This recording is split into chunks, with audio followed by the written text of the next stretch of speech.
গতকাল আমাদের একটা ম্যাচ হয়েছে শ্রীলঙ্কার সাথে, আমরা ওটা হেরে গিয়েছি। ওইটা নিয়ে আমরা কথা বলেছি, আমাদের প্লেয়ার আমরা কথা বলেছি, আমাদের আসলে ম্যানেজমেন্টের কথা বলেছি যে আমাদের কোন জায়গাটা ল্যাকিংস ছিল। আমরা আজকে এটা নিয়ে প্র্যাকটিস করেছি। কালকে আমাদের আগামীকাল একটা ম্যাচ আছে পাকিস্তানের সাথে। আমরা চেষ্টা করবো যে ওটা ওভারকাম করার জন্য, আমরা একটা ভালো স্টার্ট দিতে পারি, যাতে আমাদের মেন ম্যাচটা কাজে লাগে। আমরা এর আগে পাকিস্তানের সাথে সিরিজ খেলেছি, সো আমরা তাদের সম্বন্ধে আমাদের ভালো আইডিয়া আছে, আমরা তাদের সম্বন্ধে আমরা ভালো জানি। সো আমার কাছে মনে হয় যে যদি চিন্তা করা যায় তাহলে আমার কাছে মনে হয় আমরা পাকিস্তান থেকে অনেক বেটার টিম। আমরা এটা বিশ্বাস করি, আমরা যদি আমাদের মাঠে 3টা ডিপার্টমেন্টে ভালো করতে পারি, আমার কাছে মনে হয় রেজাল্ট আমাদের কাছে আসতে পারে। না, এখানে তো বরাবরই একটু গরম আছে। আমরা প্লেয়ার, আমাদেরকে এটা অ্যাডজাস্ট করতে হবে। এটা আমাদের খেলাটাই এরকম যে সব জায়গাতে অ্যাডজাস্ট করতে হবে। আমার কাছে মনে হয় যে আমরা মেন ম্যাচের আগে আমরা 2টা প্র্যাকটিস ম্যাচ খেলতে পারছি, ইভেন তো আমরা কয়েকটা প্র্যাকটিস সেশনও করতে পারছি। আমার মনে হয় আমরা এটার সাথে অ্যাডজাস্ট হয়ে যাচ্ছি। আমার কাছে মনে হয় যে আমাদের দল ওভারঅল চিন্তা করলে ভালো, আমরা ভালো দিকে আছি। যদিও আমাদের গতকাল ম্যাচটা চলে গেছে, আমরা সামনের ম্যাচ নিয়ে চিন্তিত, আমরা সামনের ম্যাচটা কীভাবে ভালো করতে পারবো। দর্শক, যেমনটা শুনছিলেন দলের ভাইস ক্যাপ্টেন, অর্থাৎ নারী দলের ভাইস ক্যাপ্টেন, নারী ক্রিকেট দলের ভাইস ক্যাপ্টেন নাহিদা আক্তার, তিনি জানাচ্ছিলেন ওয়ার্ম আপ ম্যাচ এবং এই টি-20 বিশ্বকাপে বাংলাদেশ দলের টার্গেট, এবং সবাই মুখে আছে এই টি-20 ম্যাচটা খেলার জন্য, অর্থাৎ স্পেশালি স্কটল্যান্ডের বিপক্ষে বিশ্বকাপে, নারী টি-20 বিশ্বকাপে বাংলাদেশ দলের জয় না পাওয়ার যে আক্ষেপটা এখনও টাইগার্সদের পুড়ে পুড়ে খায়, সেটা শোধ নেওয়ার জন্য হয়তো বা মুখে আছে জাহানারা জ্যোতি ও নাহিদা আক্তাররা, এবং দারুণ পারফরমেন্স করবে স্কটল্যান্ডের বিপক্ষে টি-20 বিশ্বকাপ, অর্থাৎ নারী 2024 টি-20 বিশ্বকাপের বাংলাদেশের প্রথম ম্যাচ স্কটল্যান্ডের বিপক্ষে, এবং সম্মিলিতভাবে সবাই একসঙ্গে শারজার যে মাঠে যে উইকেটে খেলা হবে সেটি সবাই মিলে পর্যবেক্ষণ যাচ্ছেন, এবং উইকেট কেমন হতে পারে দূর থেকে দেখছিলেন জাহানারা জ্যোতিরা। তবে এই শারজা স্টেডিয়ামে বাংলাদেশের অনেক সুখময় দিন আছে, এখানে অনেক ম্যাচ খেলার অভিজ্ঞতা আছে, এবং সেই অভিজ্ঞতাকে কাজে লাগিয়ে টাইগার্স হয়তোবা এই অভিজ্ঞতাকে কাজে লাগিয়ে টাইগার্সটা অবশ্যই চাইবে এই টি-20 বিশ্বকাপে নারী বিশ্বকাপে বাংলাদেশ দলের জয় না পাওয়ার সত্তা নিতে হয়তো চাইবে, এবং মারুফা আক্তারকে বেশ লং টাইম বোলিংয়ে টিপস দিতে দেখা যায়, এবং প্রথমবারের মতো বিশ্বকাপ খেলতে যাবে মারুফা আক্তার। যাওয়ার সময় গণমাধ্যম কর্মীদেরকেও তিনি আশ্বাস করে গিয়েছিলেন যে তার দিক থেকে সর্বোচ্চটা দিয়ে তিনি বাংলাদেশের বিশ্বকাপে দারুণ একটা রেজাল্ট নিয়ে আসবে। এবং আপনারা দেখতে পাচ্ছেন দর্শক, নারীদের ওয়ার্ম আপ চলছে, অর্থাৎ ব্যাটিং বোলিং ফিল্ডিং, অর্থাৎ প্র্যাকটিসে নামার আগে যে প্রাথমিকভাবে যে ওয়ার্ম আপ ক্রিকেটাররা করে থাকে, অবশ্য যারা ক্রিকেটের খবর রাখেন তারা নিশ্চয়ই বলতে পারবেন এই ওয়ার্ম আপটা আসলে কতটা গুরুত্বপূর্ণ। প্লেয়ারদেরকে রেডি করার জন্য প্রথমে যে ওয়ার্ম আপটি করায় সেটি এই ওয়ার্ম আপ, এবং সবাই সবার কাজ সেরে নিচ্ছেন, এবং শারজায় অনুষ্ঠিত হওয়া নারী টি-20 বিশ্বকাপের বাংলাদেশের প্রথম ম্যাচ স্কটল্যান্ডের বিপক্ষে আজ রাত 8টায় অনুষ্ঠিত হবে। সেই ম্যাচে জয় দিয়ে শুরু করতে চাইবে জাহানারা জ্যোতি ও বাংলার বাঘিনীরা, এবং সর্বশেষ যে 2টা সিরিজ খেলে বাংলাদেশ নারী দল অস্ট্রেলিয়া ও ইন্ডিয়ার সঙ্গে, সেখানে 6 ম্যাচে একটিও জয় পায়নি জাহানারা। তবে বিশ্বকাপে স্কটল্যান্ডকে সবুজ প্রতিপক্ষ ভেবেই হয়তোবা প্রথমবারের মতো বিশ্বকাপে নারী ক্রিকেটারদেরকে জয় না পাওয়ার যে একটা আক্ষেপ, সেটা হয়তোবা পুষিয়ে নিতে চাইবে জাহানারা জ্যোতিরা। তবে কতটা চ্যালেঞ্জিং এবং কতটা কঠিন হবে টাইগার্সদের জন্য সেটা এখন দেখার অপেক্ষা মাত্র। আজ রাত 8টার সময় শারজা ইন্টারন্যাশনাল স্টেডিয়ামে মুখোমুখি হবে বাংলাদেশ ও স্কটল্যান্ড। বাংলাদেশের সম্ভাব্য একাদশ আপনাদের জানানোর চেষ্টা করবে, এবং আমার যতটুকু ধারণা আজকের এই স্কটল্যান্ডের বিপক্ষে কে কে খেলতে পারে তেমনটা আপনাদেরকে আমরা বলতে পারি। ক্যাপ্টেন নিগার সুলতানা জ্যোতি, তিনি তো অবশ্যই দলে থাকবেন, এবং ভাইস ক্যাপ্টেন নাহিদা আক্তার তিনি অবশ্যই থাকবেন, এবং মুর্শিদা খাতুন থাকবেন, সুহানা আক্তার, ঋতুমণি রাবিয়া থাকবেন না, তবে সুলতানা খাতুন, ফাহিমা খাতুন, মারফা পেস বোলিংদের নেতৃত্ব দেবে, এবং জাহানার আলম দীর্ঘদিন পরে জাতীয় দলে ফিরে বিশ্বকাপের মতো বড় স্টেজে নিজেকে প্রুভ করা, হয়তো বা এটা তার শেষ বিশ্বকাপ হতে পারে। তিনি চাইবেন এই শেষ বিশ্বকাপটাকে রাঙিয়ে রাখার জন্য। রাবিয়ার সাথে কথা বলতে দেখা যায় পেস বোলিং কোচ ডিরেকশন দিচ্ছিলেন এই শারজা উইকেটে প্রতিপক্ষ ব্যাটসম্যানদের কীভাবে বোকা বানানো যায়। জাহানারা আলমও পরবর্তীতে তিনি যোগ দেন। যেমনটা আমরা ধারণা করছি শারজার উইকেট নর্মালি স্পোর্টিং উইকেট হবে, বড় স্কোরিং ম্যাচ হবে এখানে, 160-70 ম্যাচ হবে। যদি বাংলাদেশ দল কিংবা স্কটল্যান্ড তারা উইকেটটা পিক করতে পারে এবং সময় মতো রান বের করতে পারে, পাওয়ার প্লেটাই ব্যবহার করতে পারে, বাংলাদেশ দলের টপ অর্ডার ব্যাটসম্যানরা রেডি হচ্ছেন নেটের স্টেশন করার জন্য। নেটিভদের তারা নিজেদেরকে শেষবারের মতো ঝালিয়ে নেবেন এবং দলের সবাই আসলে মুখিয়ে আছে এই টি-20 বিশ্বকাপে খেলার জন্য, যেটি আমাদের মিরপুর হোম অফ ক্রিকেট এবং সিলেট আন্তর্জাতিক ক্রিকেট স্টেডিয়ামে হবার কথা ছিল। টপ অর্ডার ব্যাটসম্যান তারা 3-4 স্তরে হয়ে ব্যাটিং করবেন বেশ অনেকক্ষণ। এবং যেমনটা বলছিলাম দর্শক, জাহানারা আলমের কথা, তিনি ব্যাটিং ও করেন লোয়ার অর্ডারে, তবে বেশ কয়েকটি রান যদি লোয়ার অর্ডারে করে দিতে পারে সেক্ষেত্রে বাংলাদেশ দলের জন্য অনেকটা সুবিধা হবে এবং টপ অর্ডার ব্যাটসম্যানদের দায়িত্ব নিতে হবে এই শারজা স্টেডিয়ামে, যেহেতু এখানে অনেক বেশি ম্যাচ খেলার অভিজ্ঞতা বাংলাদেশ দলের নাই। উইকেটটা নর্মালি দুবার উইকেটটা নর্মালি স্পোর্টিং উইকেট হয়। আপনারা দেখতে পাচ্ছেন জাহানারা আলম তিনি অর্ম অফ বোলিং করছেন, রাবেয়া অর্ম অফ বোলিং করছেন এবং যতটুকু প্রস্তুতি নেওয়া দরকার ততটুকু শর্ট স্টেপে বোলিং করছেন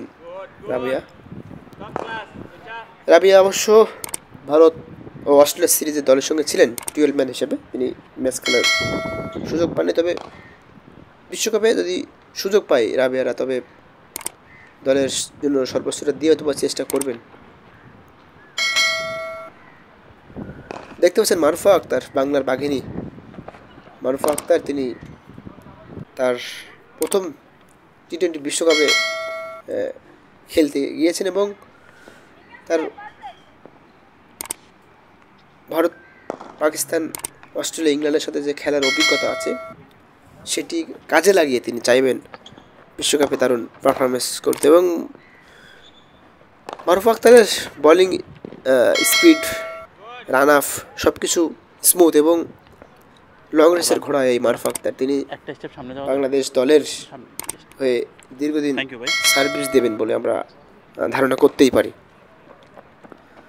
শারজা স্টেডিয়ামে মারুফা, জ্যোতি, রাবেয়া, নাহিদা, মুর্শিদা সবাই শেষবারের মতো ঝালিয়ে নিচ্ছে তাদের নিজেদেরকে এবং এই মাঠেই স্কটল্যান্ডের বিপক্ষে আজ রাত 8টায় নারী টি-20 বিশ্বকাপ 2024-এর উদ্বোধনী ম্যাচে মুখোমুখি হবে স্কটল্যান্ড ও বাংলাদেশ।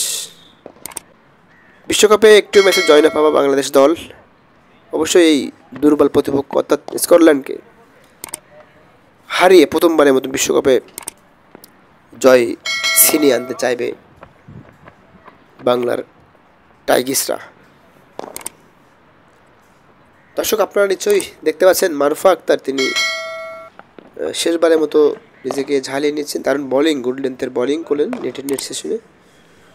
রাবিয়াকে আপনারা দেখতে পাচ্ছেন, এই তরুণ উদীয়মান ওমেন ক্রিকেটার, বাংলাদেশ ক্রিকেট জাতীয় দলে লং টাইম ধরে খেলবেন। এবং রাবিয়ার সঙ্গে আমার কথা হচ্ছিল অস্ট্রেলিয়া সিরিজের পরে, তিনি বলছিলেন ভাইয়া রেডি হচ্ছি, আরও নিজেকে রেডি করছি, ডে বাই ডে নিজেকে কীভাবে ইমপ্রুভ করা যায় সেটা নিয়েও তিনি আমার সাথে বেশ কিছুক্ষণ কথা বলেছিলেন রাবিয়া।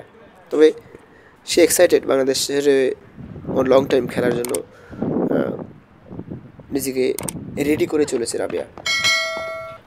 যাই হোক দর্শক, যে খবরটি আজ রাত 8টা বাংলাদেশ সময় নারী টি-20 বিশ্বকাপের উদ্বোধনী ম্যাচে মুখোমুখি হবে বাংলাদেশ ও স্কটল্যান্ড। অবশ্যই সবাই ম্যাচটি দেখবেন এবং বিশ্বকাপে যে বাংলাদেশ নারী ক্রিকেটারদেরকে জয় না পাওয়ার যে একটা আক্ষেপ সেটি হয়তোবা সুদে আসলে উঠাই নেবেন এমনটা আমরা ধারণা করছি। বিশ্বকাপে জাহানারা আলমকে আপনারা দেখতে পাচ্ছেন বল নিয়ে শ্যাডো করছে। বিশ্বকাপে স্কটল্যান্ডের বিপক্ষে একাদশে অনেকটা নিশ্চিত জাহানারা আলম। তিনি তার অতীত অভিজ্ঞতাকে কাজে লাগে, অর্থাৎ সিনিয়র ক্যাম্পেনারও তিনি অতীত অভিজ্ঞতাকে কাজে লাগে হয়তোবা বাংলাদেশ দলকে স্কটল্যান্ডের বিপক্ষে জয়ের বন্ধে পৌঁছে দেবেন, এমনটা আমরা ধারণাই করতেই পারি। শারজা স্টেডিয়াম থেকে আপনারা দেখতে পাচ্ছেন বাংলাদেশ নারী দলের সর্বশেষ প্র্যাকটিসের আপডেট। মারুফ আক্তারকে নিয়ে কোচ বেশ সিরিয়াস এবং বলিংয়ে বিভিন্ন দিক নির্দেশনা দিচ্ছেন এই মারুফ আক্তারকে। কোচ তিনি অনেকটা আশাবাদী এই বিশ্বকাপে তার গতি সুইং দিয়ে প্রতিপক্ষ ব্যাটসম্যানদেরকে ঘায়েল করবেন মারুফ আক্তার। এবং বিশ্বকাপের খেলতে আসার আগে যে প্রস্তুতি দরকার ছিল বাংলাদেশ দলের, সেই প্রস্তুতি নিয়ে এসেছে মারুফা আক্তাররা। এই বিশ্বকাপে মোস্ট ফ্যান্টাস্টিক প্লেয়ার হতে পারে মারুফা আক্তার, এমনটা ধারণা আমরা করতেই পারি। গতি দিয়ে সুইং দিয়ে প্রতিপক্ষ ব্যাটসম্যানকে ঘায়েল করার ক্ষমতা আছে এই মারুফা আক্তারের। বিশ্বকাপে প্রথম আসরেই নিজেকে স্মরণীয় করে রাখতে চাইবেন এই মারুফ আক্তার।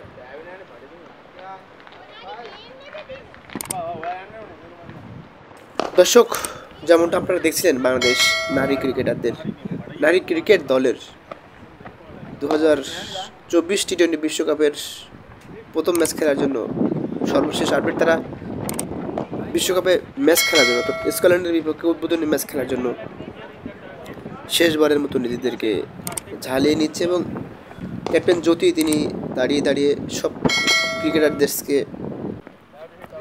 দৃশ্য দিচ্ছেন এবং কে কোন কাজ করছে সেটি পর্যবেক্ষণ করছেন।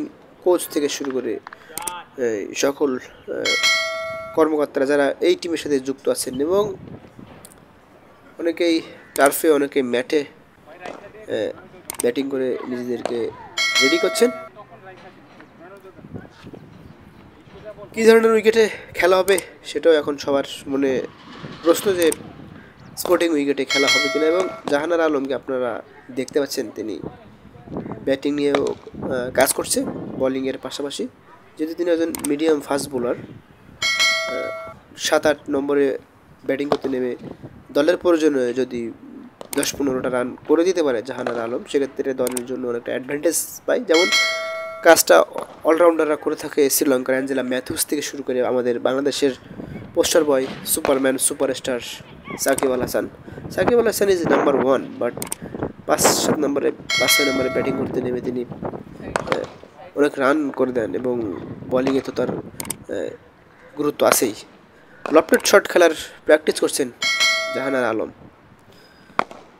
এবং যদি ব্যাটে বলে মিলে যায় এবং যদি অল্প বলে বেশি রান করে দিতে পারে বাংলাদেশ দলের জন্য, সেক্ষেত্রে বাংলাদেশ দলের স্কটল্যান্ডের বিপক্ষে জয় পাবেন এটা নিশ্চিত। এবং ব্যাটিং কোচ হিসেবে বাংলাদেশ নারী দলের হেড মিস্টার 50 কত হাবিবুল বাশার সুমন তিনিও দলের সঙ্গে আছেন। তিনি একজন নারী দলের হেড হিসেবে কাজ করতে হবে। মিস্টার 50 কত এই ব্যাটার তিনি নারীদেরকে ব্যাটিংয়ে টিপস দিতে পারবেন এবং তার যে অতীত অভিজ্ঞতা বাংলাদেশ দলের হয়ে ক্যাপ্টেন্সি করা যে অভিজ্ঞতা সেটা শেয়ার করতে পারবেন। বিশ্বকাপে কোন সিচুয়েশনে বোলার ব্যাটসম্যান ফিল্ডারদের কোন ধরনের ডিসিশন নেওয়া লাগে এই সুমন তিনি জানাতে পারবেন এবং কোচদের সাথেও লং টাইম অনেকক্ষণ কথা বলতে দেখা যায় সুমন, এবং ব্যাটিং শ্যাডো করে কিছু একটা জানাচ্ছিলেন দুই কোচকে।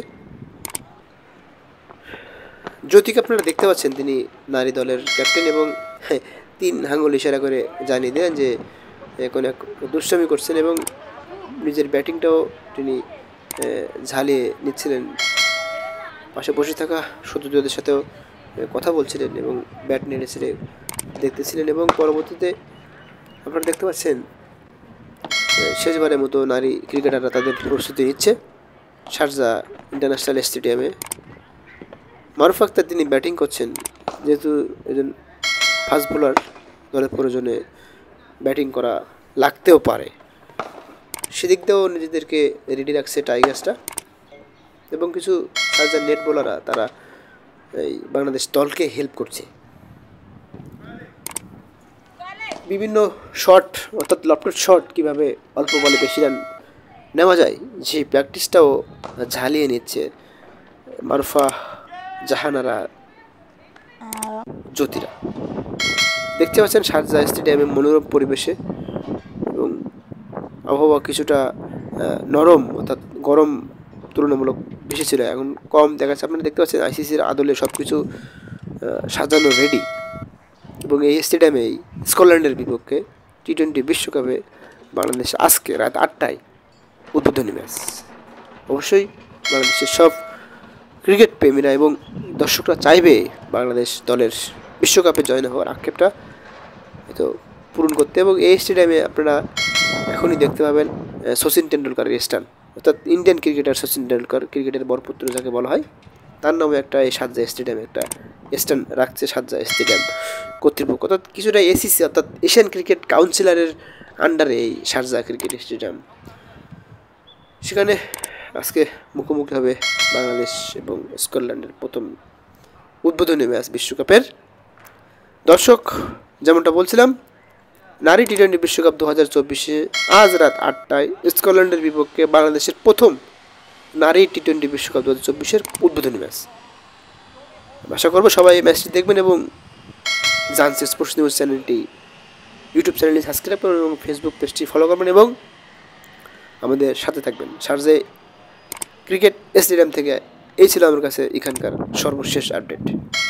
Jahns sports news, Abir Ahmed, Sharjah Dubai international stadium, Dubai.